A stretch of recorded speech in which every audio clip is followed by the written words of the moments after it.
अस्सलामु अलैकुम वरहमतुल्लाहि वबरकातुहू। दोस्तों, मेरे चैनल में खुशामदीद। पिछले वीडियो में इसको रिपेयर करते हुए हमने ये कैपेसिटर देखा था कि ये कैपेसिटर ख़राब था। इसकी ये ऊपर वाली सतह उभरी हुई थी।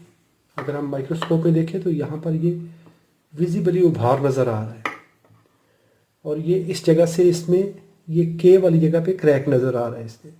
तो आज इसको खोल के देखेंगे कि इसके अंदर क्या सबब है, क्या रीज़न है कि ये वोल्टेज होल्ड नहीं कर रहा था, लीकेज क्यों कर रहा था।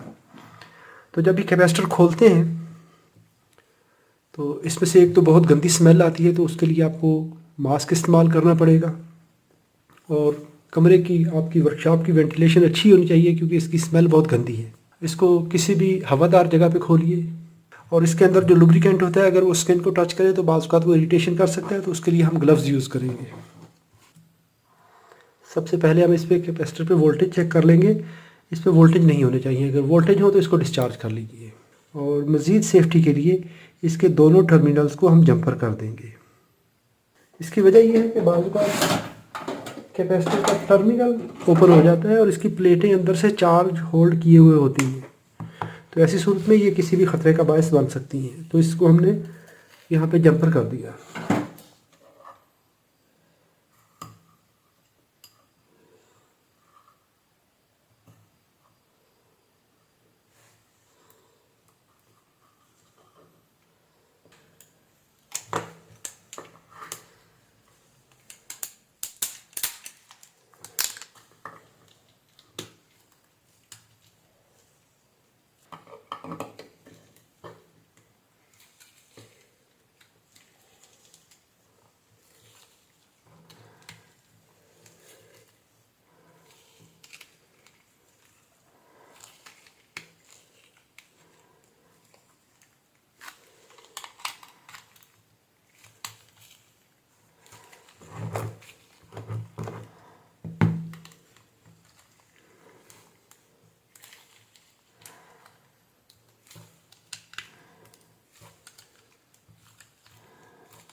अभी अगर देखें तो इसकी ये जो प्लेटें हैं ये इस एरिए को पंच कर रही थी, नीचे दबा रही थी।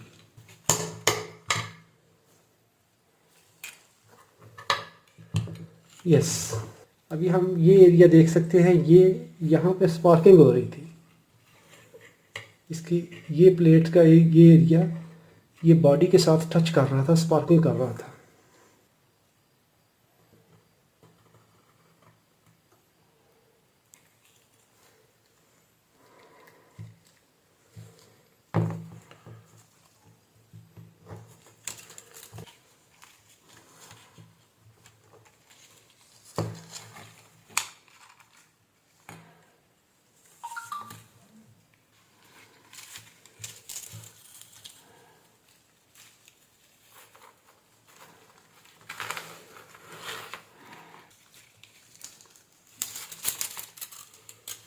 यस,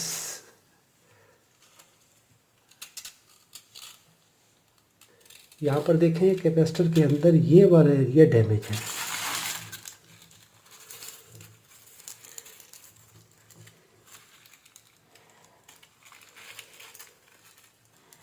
अब यहाँ पर एक प्लेट तो ये देखें ये इस इंसुलेटर के अंदर है और दूसरी प्लेट ये वाली होती है।